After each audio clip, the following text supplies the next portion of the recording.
Deuteronomy 12, pagan shrines to be destroyed.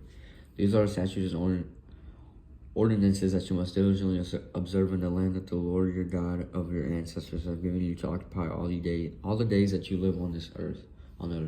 You must demolish completely all the places where the nations whom you are about to dispossess serve their gods on the mountain heights, on the hills, and under every leafy tree.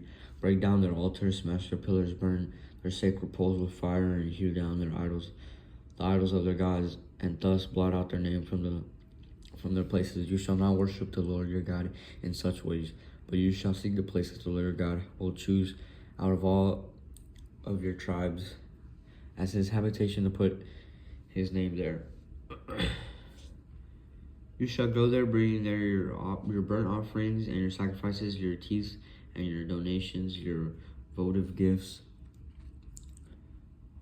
your free will offerings, and your firstlings of your herd and your flocks, and you shall eat there in the presence of the Lord your God, and you and your households together, rejoicing in the undertakings in which the Lord your God has blessed you. You shall not act as we are acting here today, all of us according to our own desires, for you have not yet come into the rest of the possession and the Lord your God is giving you.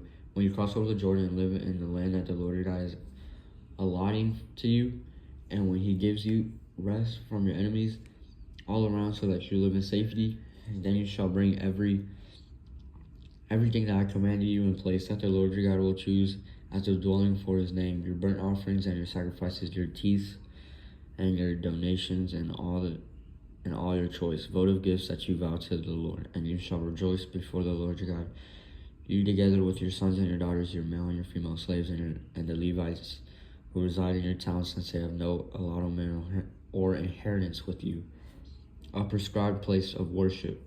Take care that you do not offer your burnt offerings at any place you happen to see, but only at the place that the Lord will choose you, one of your tribes. Then you shall offer your burnt offerings, and there you shall do everything I command you. Yet whether you desire, you may slaughter and eat meat with any of your towns according to the blessings that the Lord God has given you, and the unclean and the clean may eat of it as they would a gazelle or deer. The blood, however, you must not eat. You shall pour it out on the ground like water, nor may you eat within the towns the teeth of your grain, your wine, or your oil, the firstlings of your herds, of your flocks, any of your voted gifts that you vow, your free will offerings of your donations. These you shall eat in the presence of the Lord your God at the place that the Lord your God will choose. You together with your son and your daughter, your male and your female slaves, and the Levites reside in your towns, rejoicing in the presence of the Lord your God in all your undertakings. Take care that you do not neglect the Levite as long as you live in your land. When the Lord your God enlarges your territory as he promised you, and you say, I'm going to eat some meat because you wish to eat meat, you may eat meat whenever you have the desire. If the place where the Lord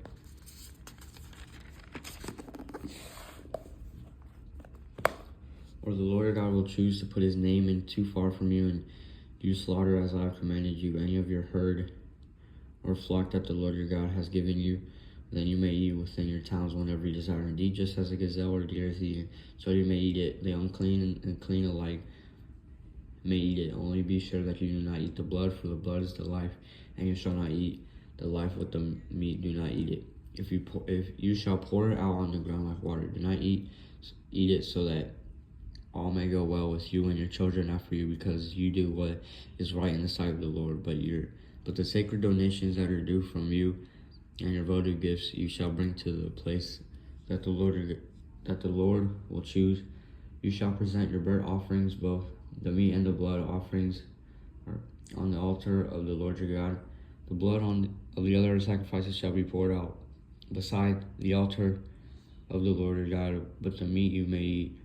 Be careful to obey all these words that I command you today, so that it may go well with you and with your children after you forever, because you will be doing what is good and right in the sight of the Lord your God. Warning against idolatry. When the Lord your God has cut off before you nations whom you are about to enter to dispossess them, when you have dispossessed them and live in their land, take care that you are not ensnared into imitating them after they have destroyed before you. Do not inquire concerning gods, saying, how did these nations worship their gods? I also want you to do the same. You must not do the same for the Lord your God, because every abhorrent thing that the Lord hates they have done for their gods. They would ever burn their sons and their daughters in the fire to their gods. You must diligently observe everything that I command you today. Do not add to it or take anything from it.